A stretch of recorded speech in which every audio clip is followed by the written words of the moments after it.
Dan setiap ajaran Islam itu tidak mesti mengumpul di negeri Islam, Pak. Sebagian mungkin ya, sebagian yang lain itu terserak di mana-mana. Saya baru dari Taiwan. Di sana itu negaranya ateis, tetapi sangat menjunjung kejujuran. Rombongan saya ketinggalan kopernya di stasiun, diantar buka hotel. Ada teman saya juga yang HP-nya ketinggalan, di taksi kembali, Pak. Ini negara ateis. Jadi barang hilang itu kembali. Nah di Indonesia barang ada hilang. Padahal semuanya bilang la ilaha illallah. Jadi nanti rapot kita itu seperti rapot di universitas begitu, Pak. La ilaha illallah dapat 9, sholat dapat 6, mungkin puasa dapat 3, kejujuran ndok dan sebagainya. Jadi itu rinci begitu.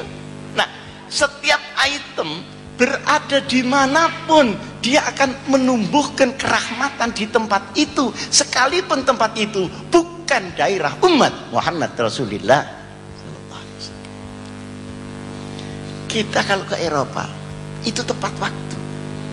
Mungkin bapak-bapak ini sudah pernah keliling dunia.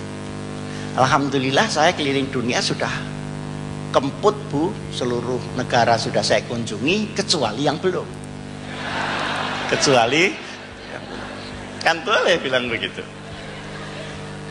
Kalau di Eropa ketemu nanti di kantor jam 7. Jam 7 kurang 5 menit pintu belum terbuka. Jam 7 pagi pas baru dibuka. Tepat waktu itu kan Islam. Berada di negeri yang tidak Islam. Nah kita tepat waktu itu hanya satu, berbuka puasa. Kalau ini lihat ketawanya seperti pengalaman ini, kok bisa kalau rapat tidak tepat, malah kalau janji kepada orang daerah sebelah Afrika sana ruwet tuh. Kalau sudah dia bilang insya Allah itu banyak tidaknya. Kalau bilang bukro besok itu berarti tidak. Loh, kok bisa begitu? Maka al-hikmatu dhalatul mu'min iltaqataha ayyunama wajada. Jadi nilai Islam per item itu kadang penuh ada di negeri Islam, kadang di sini cuma separuh, yang sana kececer-kececer. Mungkin di sana kejujuran ada, la ilaha illallah tidak ada. Di sana kejujuran ada, orang semua makan babi. Tapi pada titik kejujuran akan mendapatkan rahmat, pada titik maksiat dia akan mendapatkan kerusakan di dalam umat itu. Di sini letak keadilan Allah. Nah ini Pak, yang paling sulit di antara umat Islam adalah menfaktakan ajaran yang dia dengar sendiri dan dia fahami sendiri. Di Pakistan itu ada satu tempat dipakai bergantian antara Syiah dan Sunni untuk khol. Setiap Sunni di situ dibom oleh yang Syiah, Syiah di situ dibom oleh orang Sunni. Terus bom ini ajaran siapa? Nah, kadang-kadang kita salah paham.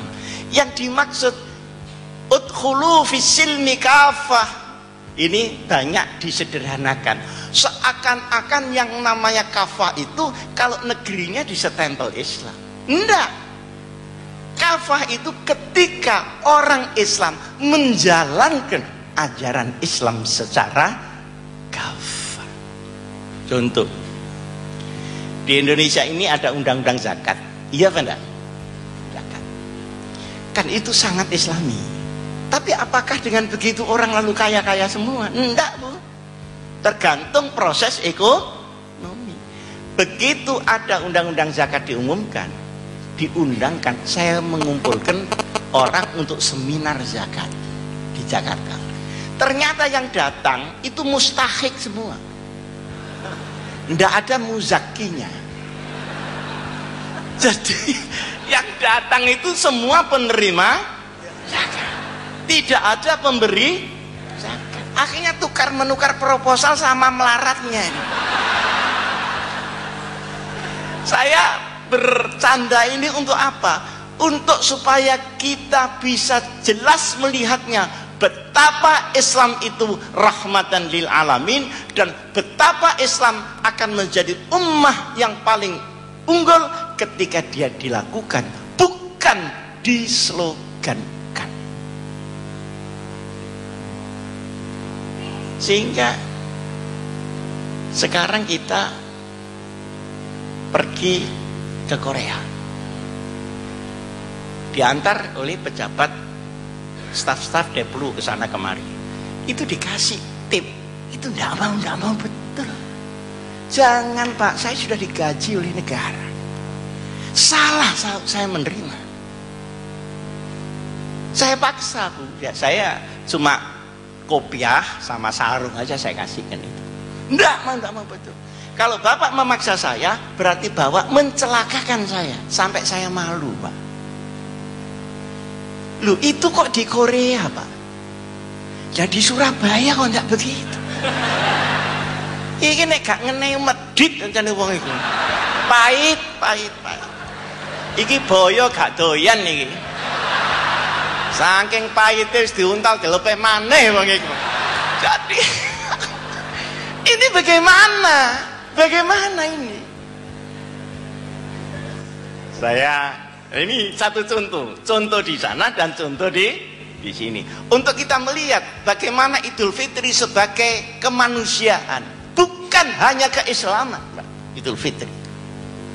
Nah, saya di Jakarta, di belakang kantor saya itu ada Jalan Surabaya, jual lampu-lampu antik itu yang tarik-tarik itu. Nah, kalau antik harganya mahal Bu, 2,5 juta. Nah, kalau yang baru, cetakan baru itu cuma 650. Saya minta yang kuno Pak. Oh iya, tinggal satu Pak Haji, panggil saya Pak Haji. Setelah saya lihat, loh ini kan baru ini, tidak kuno ini. Loh Pak, ini baru Pak, bukan kuno Pak. Jawabnya dia bagaimana? Bapak ini pembeli kok rewel, sampean biarkan sendiri, lama-lama kuno sendiri.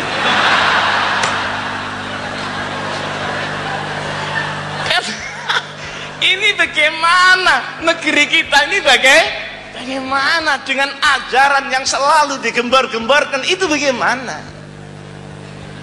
Saya akan mangkel Pak ya. Setelah mangkel saya bayar 650. Loh kurang Pak Haji. Loh ya kurangnya nanti kalau sudah kuno. Tahu rasa. Setelah saya jawab begitu, dia kaget. Loh ini orang kok bisa berdebat, kira-kira begitu. Dia kan merasa sudah diplomat paling ulung kan itu. Saya ditanya, Pak Haji dari mana? Oh saya dari Jawa Timur. Loh, Jawa Timur mana? Malang. Loh, saya punya rumah di Malang. Di Malang di mana? Ya di kota itu ada pesantren Al-Hikam. Itu pesantren saya. Oh kalau begitu Bapak ini Pak Hasyim Muzati ya. Kok enggak bilang dari tadi Pak Kiai? Aduh saya mohon maaf, jangan sampai saya kualat Pak Haji. Jadi dia itu takut kepada siapa Pak? Dia itu takut kepada siapa? Ya sudah potong 50-600 saja Kiai. Bilanglah kalau Kiai. Gimana tuh Pak? Bagaimana? Kita termasuk bangsa yang memubazirkan alam kita dalam natural resources, padahal itu larangan berat syariat Nabi besar Muhammad sallallahu alaihi wasallam.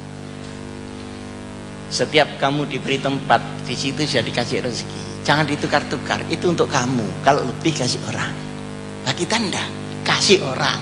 Nah kita menjadi orang asing di negeri sendiri, sementara orang asing menjadi menikmati seperti negaranya sendiri. Sing liar, ini penambangan liar, penambangan emas liar, itu mesti wong Jawa sing liar ini.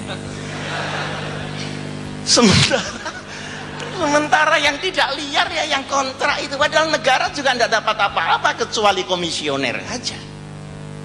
Innal mubazzirina kanu ikhwanas syayatin. Jadi dimensi mubazir itu mulai pribadi sampai keluarga, sampai komunitas, sampai negara. Nah, di dalam otak kita ini penuh ilmu dan kekuatan.